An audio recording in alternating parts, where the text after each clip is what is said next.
Ja, okay, ich glaube, den jungen Mann, den muss ich euch jetzt nicht mehr vorstellen. Jeff Loomis von Nevermore, und er hat natürlich auch sein eigenes Signature-Modell von Schecter, und er wird es erklären. Yep. Hi, this is Jeff from Nevermore. Just to explain a little bit about my new signature guitar that I have out from Schecter. It's basically an ash body, which is pretty heavy, which I like for more sustain. Also features a maple neck, 24 frets, with probably the biggest frets that you can possibly get. I think they're 2200s Dunlops. Doesn't have a tone knob or anything like that on it. It's just one volume knob. Floyd Rose.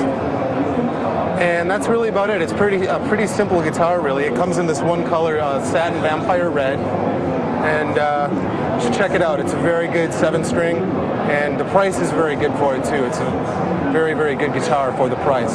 So check it out. What kind of tuning do you use? I tune one half step down from standard tuning. Yeah, nothing else special really. Just half step down. Yeah.